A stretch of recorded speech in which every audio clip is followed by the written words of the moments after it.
They say every story of justice begins with silence, the moment before someone dares to speak. For Evelyn Carter, that silence shattered one quiet afternoon in Rosewood Park. The air was warm and still. Children laughed in the distance, a ball bouncing across the grass. Evelyn sat alone on a bench under the old oak, a folder open in her lap. She came here often when decisions felt too heavy. But today wasn't just any day. Across the park, a tall man in a police training shirt jogged toward her with his dog trotting beside him. His name was Robert Harlan, the city's police chief. Known for his discipline, respected by some, feared by many. The German shepherd barked once, sharp and loud. Evelyn looked up. Calm, composed. "Chief Harlan," she said softly. He stopped in front of her, sweat dripping down his temple. His tone was dry, dismissive. "You can't sit here. This is a training area." Evelyn glanced around. "Empty park. No cones, no officers, no signs." "There's nothing posted," she replied, her voice even. "I'm telling you now," he snapped. Something in his eyes wasn't about rules. It was about power. She closed her folder slowly. "I've been here for 40 minutes, Chief, just working." His jaw clenched. "You people always think the rules don't apply to you." Then it happened. His hand moved fast, too fast, and the sound that followed split the silence clean in two. The slap echoed through the park like thunder. Evelyn's head snapped sideways, the taste of blood filling her mouth. Gasps rippled from every direction. Parents froze mid-step. A jogger stopped. A couple turned. The world held its breath. Evelyn didn't speak. She just stood, trembling, holding her cheek. Her eyes didn't show fear. They showed clarity, the kind that comes when you've seen the story before. "You just assaulted me," she said quietly. Harlan stepped back, realizing what he'd done. "You were resisting," he muttered, too loudly, turning toward the onlookers. "I asked her to move." She became aggressive. But behind him, phones were out. Cameras were recording. A truth bigger than his lie was already capturing itself. He didn't know it yet, but he had just hit the wrong woman. Evelyn Carter wasn't a random citizen. She wasn't helpless. She was the presiding judge of the Rosewood Superior Court, a woman who signed every warrant, every search order, every arrest in the city. And the name on one of those case files sitting in her folder that day was Robert Harlan. Evelyn didn't run. She gathered her things, her hands shaking, her face swelling fast. "I'll be filing a report," she said evenly. "You should too." She walked away, every step deliberate. Behind her, witnesses whispered. Phones buzzed and Harlan's voice cracked the air again. "Ma'am, we're not done." But she didn't turn back. Minutes later, her phone vibrated in the car. "Unknown number." A text popped up. "I got it all on video." "Are you okay?" Her fingers trembled as she typed, "I'm fine. Please keep that video." Another reply came fast. "Already uploaded to my cloud. They can't delete this."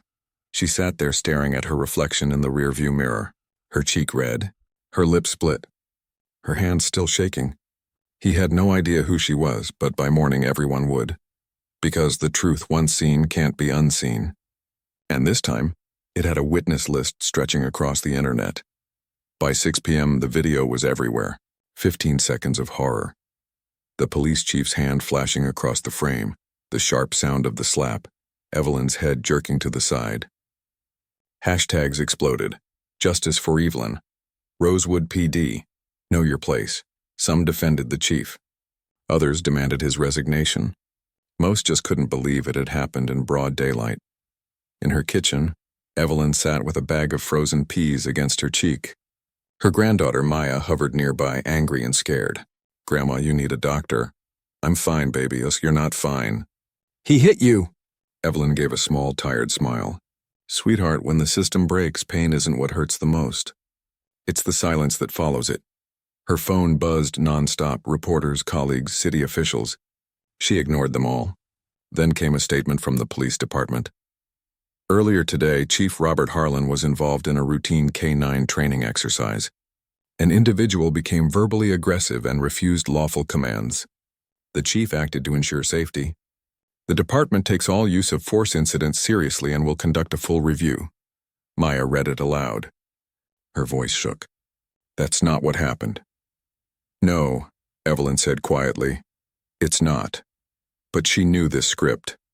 The denials, the investigations, the polished lies. What they didn't know was that this time she was the one holding the pen. By nightfall, the clip had over 400,000 views. And by morning, the entire city would learn who Evelyn Carter really was. The woman the police chief struck wasn't just anyone. She was the judge who decided the fate of men like him every single day, and this time, justice was personal. The next morning, Rosewood woke up to chaos. Every news channel, every social feed, every group chat carried one headline: Police chief assaults woman in public park. By noon, someone leaked her name. Judge Evelyn Carter, 15 years on the bench, known for her quiet firmness, her refusal to bend under pressure. In her small brick house on Maple Avenue, Evelyn sat at the kitchen table, sipping cold coffee. The swelling on her cheek had darkened to deep violet. Her phone wouldn't stop ringing. Reporters, lawyers, city officials. Every call began with concern and ended with strategy. She answered none of them. Maya scrolled through her phone, eyes wide. "Grandma, there are over 1 million views now. People are saying he should be arrested." Evelyn didn't look up. People say a lot. Let's see what they do. At that same moment, in another part of town, Chief Robert Harlan stared at his computer screen. His face was pale. The headline on the Rosewood Gazette burned like a wound. Woman in viral park video identified as Judge Evelyn Carter. He read it twice, then again, as if repetition could change it. He called the city manager. "I didn't know who she was." The voice on the other end was sharp. "You hit a sitting judge, Robert. On camera. This isn't about who she is. It's about what you did. I was trying to control the situation. The governor's office wants a briefing by noon. Pray she doesn't go public before then." But Evelyn didn't speak. Not yet. Her silence became its own storm. People filled that silence with speculation, outrage, and disbelief. Every hour, the video spread further. National news, podcasts, morning shows. Commentators debated power, race, and law enforcement. That evening, journalist Mia Torres from the Rosewood Herald sat in her office, scrolling through the footage frame by frame. She'd been investigating Chief Harlan for months. Use of force complaints, quiet settlements, whispers of intimidation. She knew this video wasn't an accident. It was the spark that lit a long fuse. She began making calls. An officer from Internal Affairs, a civil rights attorney, a community organizer. Each had a story, and each story led to the same name: Chief Harlan. While the city buzzed, Evelyn stayed quiet.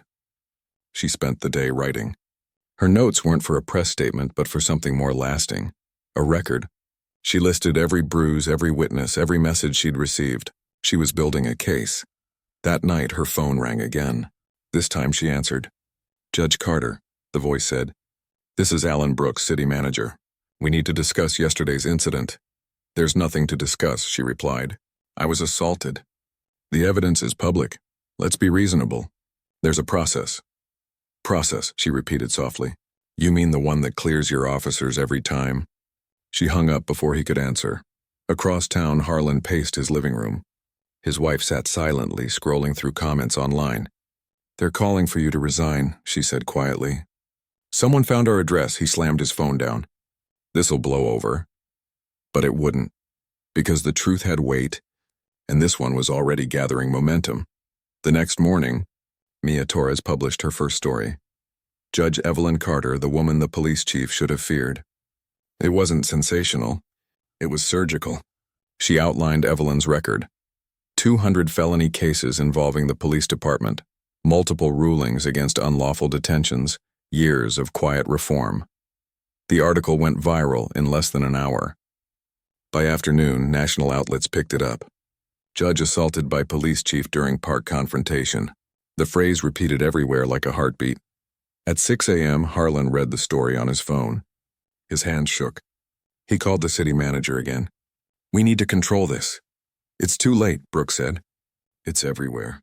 You hit a judge, Robert. You hit the law itself." By 9 a.m., the governor's office announced an independent investigation. By noon, civil rights groups called for criminal charges. Still, Evelyn said nothing. She sat with her mentor, retired Judge Lillian Hayes, at a quiet table by the window. "They're waiting for your statement," Lillian said. "I know. Are you ready to speak?" Evelyn looked out at the street where cars passed like restless thoughts. "Not yet.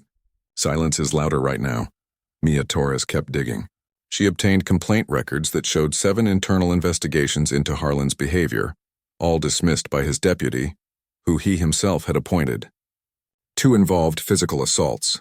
1 included racial slurs, all buried. She wrote another article, Pattern of Power, the complaints Chief Harlan hid. It hit the front page within hours. That evening, Evelyn received a call from an unknown number. Judge Carter, a man said quietly, "My name's Daniel Reed. My brother was killed in a police stop last year." Chief Harlan led the review. They cleared him in a week. No one listened. "I just want to say thank you." "You're making them see." Evelyn's throat tightened. "I'm sorry for your loss," she whispered. "You deserved justice long before this." She hung up and stared at the folder still sitting on her desk, the one she'd had at the park. Inside were notes for a proposal, a civilian oversight board with subpoena power and independent investigators. The same proposal that had drawn quiet threats to her inbox. Now it didn't feel like an idea. It felt like a necessity. That night she wrote 1 line across the top of the first page. Power means nothing if it never faces consequence. The next day, the park surveillance footage surfaced, high resolution with sound. The world heard it clearly. The voice of the police chief saying, "You need to know your place," and right before the slap. That sentence hit harder than the strike itself. It became the rallying cry. Know your place trended across the nation not as submission but as defiance. And the people of Rosewood began to rise. By Wednesday morning, the city no longer belonged to the powerful. It belonged to the people watching, sharing, demanding answers. Outside the courthouse, crowds gathered with hand-painted signs that read, "Justice for Evelyn," and we all saw it. Reporters filled the sidewalks. Cameras pointed toward the tall building of glass and stone where Judge Evelyn Carter had worked quietly for 15 years. Inside, her office was still. A single lamp lit the piles of documents spread across her desk. She hadn't slept more than 3 hours since the incident, but exhaustion didn't matter. Something larger was unfolding now. The system she had spent her career trying to fix was finally staring itself in the mirror. Her phone buzzed. A message from Mia Torres. "The park surveillance footage is confirmed authentic. I'm publishing at noon." Evelyn took a deep breath. "Do it," she texted back. When the story went live, it hit like lightning. The audio clip played across television networks, radio shows, podcasts, even street speakers outside coffee shops. Robert Harlan's voice echoed everywhere. "You need to know your place." The world listened in disbelief. There was no confusion, no context to twist, no way to hide. By afternoon, 3 eyewitnesses stepped forward with sworn statements: a jogger, an EMT, and a retired teacher who had been sitting by the playground. They all said the same thing. Evelyn never raised her voice, never moved toward him. The slap came without warning. That night, Harlan's name trended in every state. Politicians scrambled to issue statements. Concerning. Unacceptable. We await the investigation. The usual phrases. But the public didn't want phrases anymore. They wanted action. At 8 p.m., Mia received an unmarked envelope at her office door. Inside were printed emails between Harlan and city manager Alan Brooks, sent just hours after the incident. "We have a situation. There's video. We need to contain this." Another line from Brooks. "Settle it before it gets bigger. Contain it. Settle it." Words that sounded like guilt wearing a suit. Mia verified the metadata, confirmed the headers, then called Evelyn. "You need to see this." Evelyn read the printouts in silence. Then she nodded once. They were never going to investigate. They were planning to bury it. "What will you do?" Mia asked. "Make sure they can't." By Friday morning, the emails were published. The response was immediate. Civil rights attorneys called for a grand jury. Law professors dissected the evidence on live panels. The governor's office confirmed that an independent prosecutor would review the case. And through all of it, Evelyn still hadn't spoken publicly. Her restraint fascinated everyone. She didn't need to shout. Every headline was shouting for her.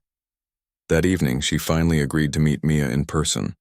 They sat in her mentor's living room, a space filled with soft light and quiet strength. The bruise on Evelyn's cheek had faded to a dull yellow, but her eyes were sharper than ever. "This isn't about me," she said. "It's about what happens when power goes unchecked. People think justice is about revenge, but it isn't. It's about truth standing taller than fear. Mia pressed record. So what do you want to come from this? Evelyn leaned forward, steady. I want accountability. Real accountability. Not an internal review. Not a settlement. I want people to see the gears of justice turning for once. And I want them to see who keeps trying to jam them. The interview lasted 40 minutes. She didn't raise her voice once. When it ended, Mia knew the article would break everything open. By dawn on Saturday, national outlets picked up the story. The judge who wouldn't stay silent. Accountability in a gray cardigan. The image of Evelyn sitting at that park bench became an icon. Quiet defiance wrapped in calm. But power never surrenders without a fight. That afternoon, the Police Benevolent Association announced a rally to support Chief Harlan and defend due process. Hundreds RSVP'd, retired officers, current ones and strangers from neighboring towns. The comment sections burned with division. He's being framed. She provoked him. Cameras don't show everything. By Sunday, flyers littered the streets. The rally would take place outside City Hall on Monday morning. That night, Maya found something worse. Grandma, someone posted our address online. She handed Evelyn her phone. The thread showed photos of their house, license plate numbers, and dozens of comments that dripped with threat. Let's see how brave she feels now. Maybe she needs a visit. Evelyn's hand trembled for the first time. She took screenshots, sent them to the sheriff's office, then turned to her granddaughter. Pack a bag, she said quietly. For how long? I don't know. They stayed with Judge Hayes again. Evelyn didn't sleep. She kept thinking of the faces behind those comments, people who would defend brutality if it wore a uniform. But fear, she reminded herself, is just another weapon. And weapons lose power when faced head-on. Monday morning came heavy with clouds. City Hall overflowed with people.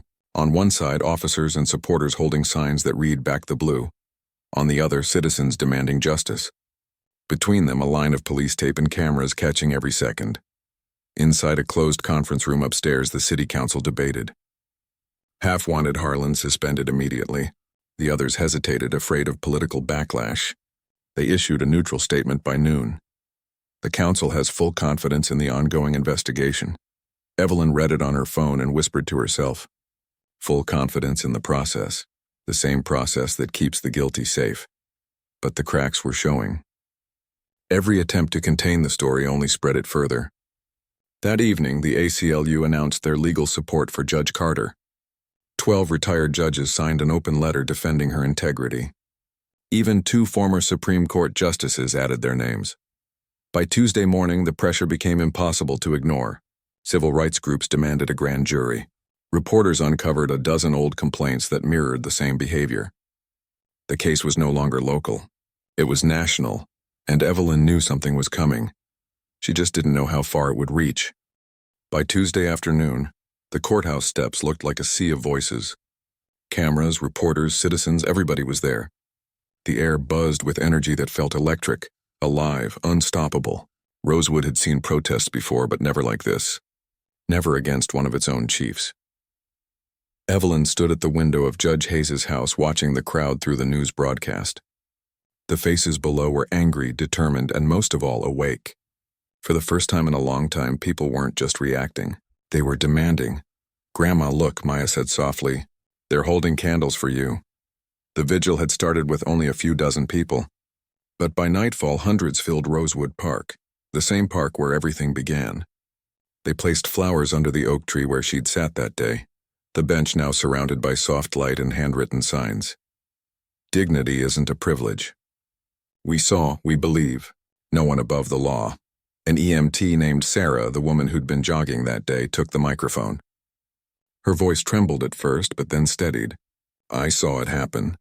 I saw a man with power decide a woman didn't deserve respect. And I saw her stand her ground without raising a hand. That's courage. That's justice." Applause broke like a wave. Others followed. Teachers, students, local pastors, even strangers who'd come from nearby towns. Each person spoke a truth that felt long overdue. Evelyn listened in silence, tears slipping down her cheek. "They're standing for themselves," she whispered. By midnight, a crowdfunding page launched to help victims of police misconduct. By morning, it had raised over $90,000. The ACLU announced it would represent Evelyn if she chose to file a civil rights suit. Civil leaders from across the state called her a symbol of what justice could look like when it refused to bow. But inside police headquarters, another kind of movement was taking place. Chief Robert Harlan sat in his office staring at a stack of resignation drafts. His lawyer was on the phone again. "They've got emails, Robert, audio, witnesses. This isn't going away." He rubbed his temples. "If I step down, I look guilty. If you stay, you bring everyone down with you." Outside his window, reporters were already waiting. He could feel the city shifting beneath him, the weight of decades pressing against his badge. That night, Mia Torres released her biggest piece yet, a 3,200-word exposé titled "The Pattern Beneath the Badge." It detailed every complaint, every settlement, every cover-up that kept Harlan in power. 9 lawsuits over 7 years, 7 with his name attached. Over $600,000 in taxpayer-funded hush money. The reaction was explosive. The next morning, the district attorney announced that a grand jury would convene within the week. Not a police review board. A grand jury. Citizens, not colleagues. Evelyn heard the news from her mentor over breakfast. Judge Hayes smiled faintly. "You've done what no one else could. You forced the system to look at itself." Evelyn shook her head. "The people did that. I just happened to be in the way." Still, she knew what this meant. It meant risk, exposure. Every defense attorney, every politician who'd ever crossed her path would now look for cracks to exploit. But there were none. She'd lived clean. She'd done her job, and she wasn't about to stop now. Wednesday morning arrived with a cold rain. Reporters lined the courthouse steps, umbrellas crowding the air.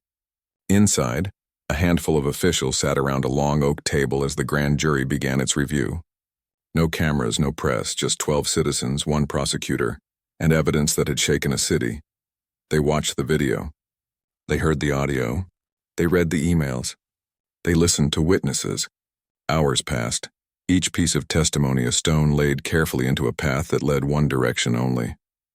At 4:30, the jurors returned. The foreperson stood. "We find probable cause to indict Chief Robert Harlan on 2 counts, assault on a government official and obstruction of justice." The words carried through the courthouse like a tremor. A dozen pens froze midair. Reporters scrambled for confirmation. And just like that, the most powerful man in the city became its newest defendant. At 6:15 that evening, officers arrived at Harlan's home. No sirens, no flashing lights, just a quiet knock. He answered the door in plain clothes, his face gray and hollow. When the cuffs clicked shut around his wrists, the last thread of untouchability snapped. The booking photo hit the internet before midnight. His eyes looked empty, his career gone. The police department released a brief statement. "Chief Robert Harlan has been placed on unpaid administrative leave pending trial. Captain James Rudd will serve as interim chief." It was short, cold, final. Evelyn sat in the kitchen when the news broke. Maya was beside her, reading updates from her phone. "They charged him," she said softly. Evelyn nodded. "It's a start. Does that mean it's over?" "No, baby. Justice doesn't end. It keeps asking to be seen." Later that night, when the house was quiet, Evelyn opened her laptop. She returned to the same document she'd been working on before all of this, the civilian oversight proposal. The cursor blinked on an unfinished paragraph. She read it twice, then began typing again, her fingers steady. By morning, she had rewritten the entire section on disciplinary review. Subpoena power, independent investigators, public transparency. She wasn't just living the reason for reform, she was writing the blueprint for it. When the sun rose, she closed the document, took a deep breath, and whispered to herself, "Now the real work begins." But the storm outside wasn't done yet, and neither were those who feared what she represented. Thursday morning arrived heavy with fog. The courthouse was alive again, this time louder, more crowded, charged with something between outrage and relief. The world had seen the slap. The world had heard the words. Now it was ready to witness the consequences. Evelyn drove through the mist with her granddaughter in the passenger seat. The streets were lined with news vans and people holding phones, live streaming every second. She parked behind the building and sat for a moment, her hands resting on the wheel. "Are you nervous?" Maya asked. Evelyn gave a small smile. I've been nervous for 15 years, sweetheart. Justice isn't supposed to feel comfortable. Inside, the marble halls buzzed with voices. Reporters whispered. Officers avoided eye contact. When Evelyn entered the courtroom, she wasn't there as a victim or a symbol. She was there as part of a system that had to prove it could hold itself accountable. She didn't take the witness stand. She didn't need to. Her presence alone carried the weight of the truth. Across the hall, the preliminary hearing began. Judge Hayes presided, calm and deliberate. Robert Harlan sat at the defense table, no badge, no authority. Just another man facing the law he once thought he owned. His lawyer argued confusion, split-second reaction, misinterpretation. The special prosecutor countered with video, audio, and eyewitnesses whose stories aligned with mathematical precision. Sarah, the EMT, took the stand first. Her voice didn't shake this time. I saw him hit her. She didn't move toward him. She didn't resist. She stood there while he hit her. The courtroom was silent except for the sound of pens scratching notes. Then came Kyle Bennett, the teenager who had filmed everything. He looked nervous until the defense lawyer tried to twist his words. Mr. Bennett, isn't it possible you missed something before you started recording? Kyle's eyes narrowed. The only thing I missed was him pretending to have control. Laughter rippled through the room, quickly hushed by the judge. Finally, Lieutenant Daniel Price from Internal Affairs testified. He laid out the pattern that no one in the department wanted to admit existed. Over the past 7 years, 14 complaints were filed against Chief Harlan for excessive force, harassment, or misconduct. 12 were cleared internally by his own deputy. The prosecutor leaned forward. In your professional opinion, Lieutenant, does the incident at the park appear isolated? Price shook his head. No, ma'am. It fits a pattern. The courtroom was still. Even the defense attorney looked cornered. When the prosecutor rested, the evidence spoke louder than any argument. The slap wasn't a mistake. It was a symptom of something bigger, something that had been festering for years. Judge Hayes took less than 10 minutes to deliberate. The court finds that probable cause exists, she said firmly. The matter will proceed to trial. One strike of the gavel echoed across the chamber. The sound was clean, final, and heavy with meaning. Outside, the crowd erupted. Some cheered. Others wept. It wasn't victory, not yet, but it was movement. The system, for once, had chosen not to look away. As Evelyn stepped out into the sunlight, reporters surged forward. Judge Carter, do you have any comment? One shouted. She paused just long enough to let the noise quiet. Accountability isn't revenge, she said. It's the gavel falling where it should. That single line led every headline that night. 3 days later, Robert Harlan submitted his resignation. The letter was short, stripped of apology. After 30 years of service, I have decided to retire and focus on my family. The city council accepted it unanimously. The same evening, they convened to vote on Evelyn's oversight proposal, the one she'd been writing in silence long before any of this began. The debate lasted hours. Some council members hesitated, fearing backlash. Others called it necessary reform. In the end, the vote was 7-2 in favor. The Rosewood Civilian Accountability Board became law.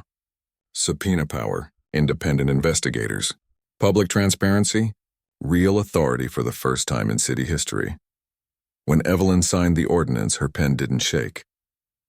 The document bore her name in calm, precise strokes. The same calm that had held through the chaos, the same precision that had survived the slap heard across the country. That night, back at Judge Hayes's home, Evelyn sat at the kitchen table with Maya beside her. The house was quiet except for the hum of the refrigerator and the faint chirping outside. Does this mean we won? Maya asked. Evelyn thought for a long time. We didn't win. We moved the line. The line? The one between power and justice. It shifts every time someone refuses to stay quiet. Maya smiled faintly. That sounds like a win to me. Evelyn reached over and squeezed her granddaughter's hand. Maybe it is. Outside, Rosewood was still. But the air felt different, lighter, sharper, awake. The same park that once held violence now held flowers and candles. People still visited the bench under the oak tree, not to mourn, but to remember, to remind themselves that silence has a cost, and courage has a face. Evelyn looked out the window and whispered, "Now let's see what comes next." The sound of evening traffic drifted through the air, ordinary life returning. But somewhere deep inside the courthouse, change had already begun to hum like a heartbeat that wouldn't stop. And though the fight wasn't over, the city of Rosewood would never again forget the name Evelyn Carter. Summer rain came down in fine sheets the morning the trial began. The courthouse steps gleamed with water, the same steps that had once carried the weight of silence now crowded with people holding umbrellas and signs. Reporters lined the path, their cameras trained on the doors as if waiting for history itself to walk through them. Inside, Evelyn Carter sat in her chambers, calm as the air before a storm. She wasn't part of the case now. She had recused herself months earlier. But her presence was still everywhere. The hallways whispered her name. Her portrait hung outside the courtroom like a reminder that justice could have a human face. Across the hall, the trial of former Chief Robert Harlan began. The prosecution was led by a visiting federal attorney with no ties to the city. The defense came armed with excuses, trying to frame the slap as a moment of miscommunication. But the evidence was stronger than their words. The jury heard the audio first, the sharp command, the insult, the crack of a hand meeting skin, then the video. The image of Evelyn standing motionless, her expression controlled, her dignity unbroken. It was played again and again. Each viewing stripped away another layer of denial until the courtroom sat in stunned quiet. The witnesses spoke next. Sarah, the EMT, her voice firm. She never moved toward him. She didn't threaten him. He was angry because she didn't obey. The teenager who filmed the video testified with quiet defiance. "I didn't expect anyone to care when I posted it," he said. "I just knew what I saw was wrong." Then came Lieutenant Daniel Price, his words steady as stone. For years, complaints about the chief were buried. People were scared to speak. This time we're not.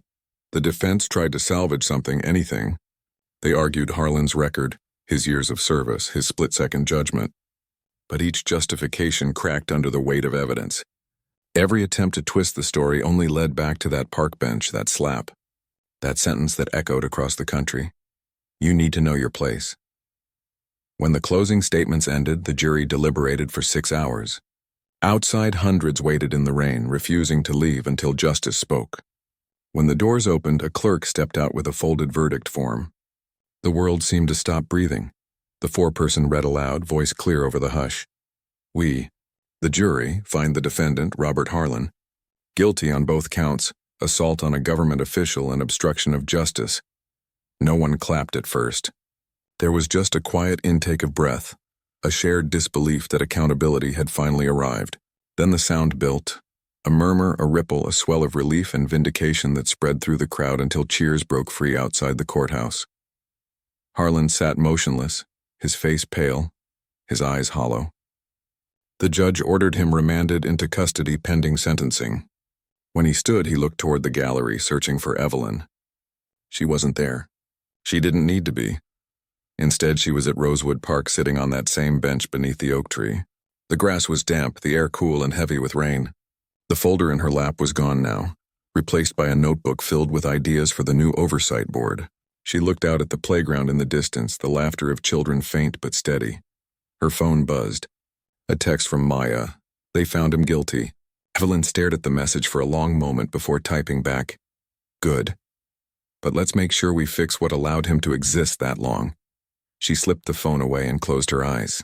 The sound of the rain against the leaves was almost soothing. The park that once carried humiliation now held something else. Healing, maybe even hope. Weeks passed. The oversight board began its work, reviewing old cases that had been locked away for years.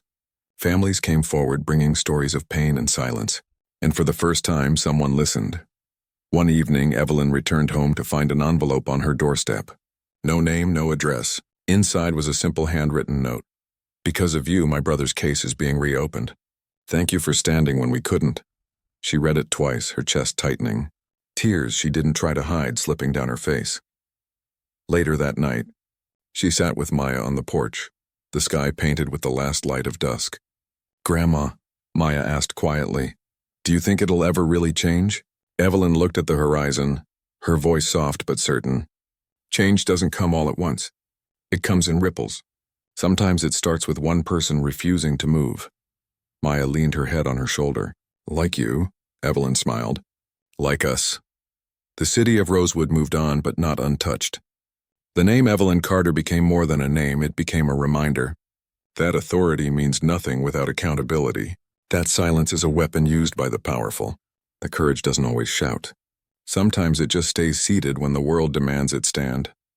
Months later, on the first anniversary of that afternoon in the park, people gathered again beneath the oak tree. No speeches, no banners, just candles flickering in the evening wind. Someone placed a small plaque at the base of the bench. It read simply, "Justice begins where fear ends." Evelyn walked up quietly, laid her hand on the wood and smiled. Then she turned and walked toward the courthouse where her next hearing waited, her steps calm and steady. Because some people hold power, and some people hold it accountable. And sometimes that's all it takes to change everything.